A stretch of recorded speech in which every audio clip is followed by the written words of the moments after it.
Photos and video are a powerful way to engage audiences, tell stories, and communicate information.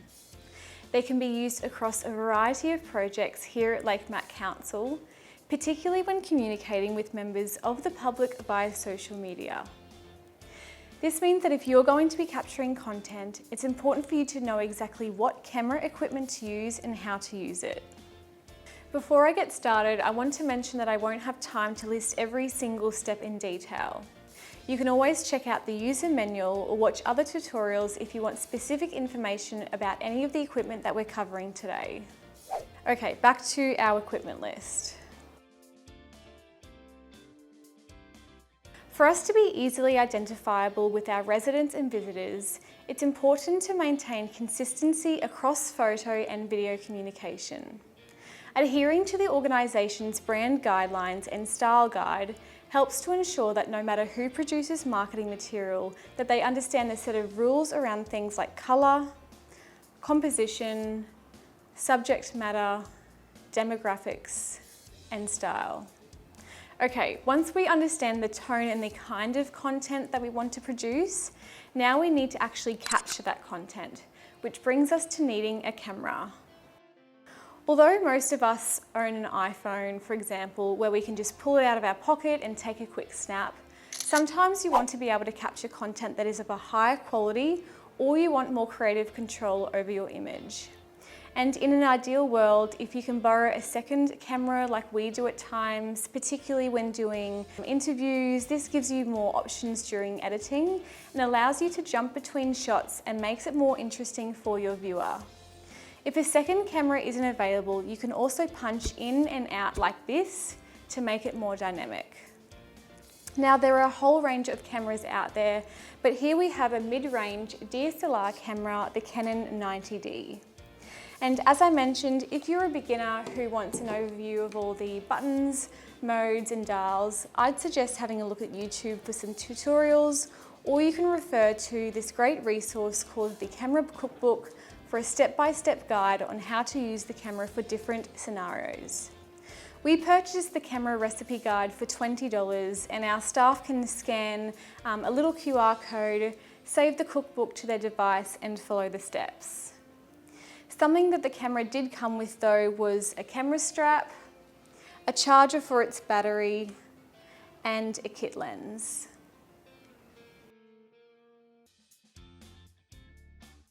Now, there are also a whole range of lenses out there for different purposes and at different prices. Although the kit lens is fine, we bought a 17 to 55mm lens to use as our all-purpose lens instead, because it allows us to widen our aperture down to 2.8 compared to a maximum of 3.5 to 5.6. This gives us that bit more of a background blur and makes it easier to shoot in lower light scenarios. Now, what do these little numbers mean? Well, focal length is expressed in millimeters, and a lower number means the lens can be used for wider shots, while a higher number means a bigger zoom. So here this lens has a focal length range with two numbers, 17 to 55 mils. This means it's capable of zooming and being used at any point across that range. Now, given a lot of the time we shoot indoors, whether it be an exhibition or a show or in a confined area, we could also probably invest in a wider angle lens, but yeah, this is what we use for day-to-day use. So far so good, but you're not going to be able to capture any photos or record anything without an SD card in your camera. We've just got the one here, and now it's probably easier to have a spare one just in case you're shooting and you run out of storage. And you'll also want an SD card reader to transfer your files across. Some laptops have an SD card reader built in, but if you don't, you can purchase one like this that plugs in via USB. Tripods are an essential item for video. We're actually using one right now. They can also come in handy for things like product photography, interviews, time-lapse, and long exposures, for example, particularly when trying to get sharper images and minimize the risk of camera shake. This particular tripod we have here is just a basic tripod and is typically used for indoor purposes. It's light, portable, and has a fluid head, which means that we're able to pan and tilt the camera. It also has a built-in bubble level to ensure that your tripod is well balanced, and it makes the horizon lines in your photos appear straight.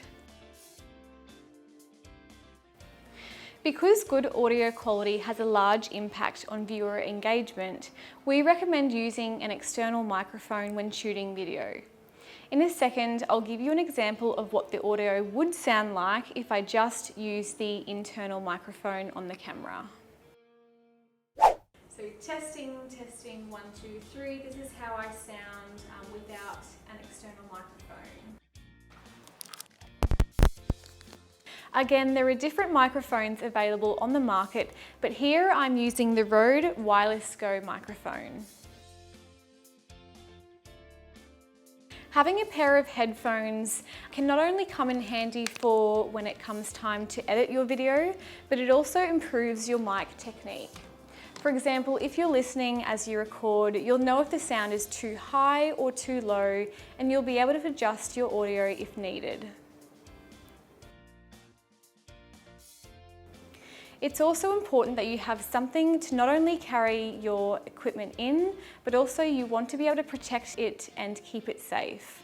Here we have the Lowepro Flipside 300 backpack. You'll also need a computer with a decent enough RAM and processor to be able to edit your content. For photos, you'll want some sort of editing software such as Lightroom, and for videos, most people use either Final Cut Pro or Adobe Premiere Pro. We use Premiere Pro, which is around $30 a month, and I'd recommend some training on how to use a program like this.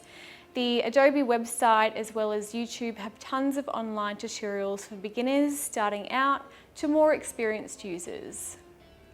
So that's our basic equipment for professional type of photos and videos, but what if you want to take your content one step further? What if you want to be more efficient and capture an even wider variety of shots? Well, here are a few more items that will really stand out and up your digital game. Lighting is probably one of the most important aspects of photography and videography. Ideally, you'll want a 3-point lighting setup, a key, fill and backlight. But work with what you have. You can use a big window for natural light, or you can also use artificial lights such as umbrellas or softboxes.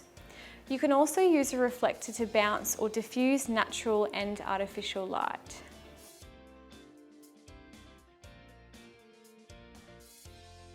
Whilst we're talking about lighting, although natural light is best, when you're in dark situations or indoors, or if the subject is backlit intensely by the sun, a flash is sometimes necessary.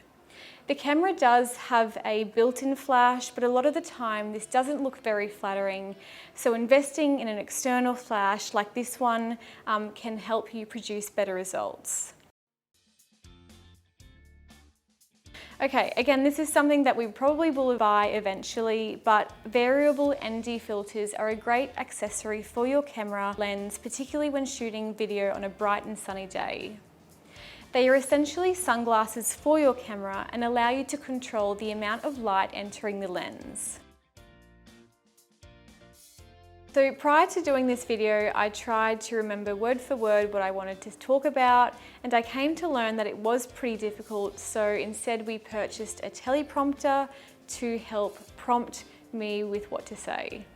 This is a great device to bring along for tutorial videos or interviews to create the illusion of spontaneity. Finally, devices such as gimbals and sliders allow you to capture shots that are near impossible to capture handheld and give your footage that really unique look. There are many other bits of equipment that would be useful when shooting content, but this will depend on your budget and the kind of content that you'll be producing. Other than that, I hope you guys enjoyed this video or got something out of it. My name is Jess, and thanks for watching.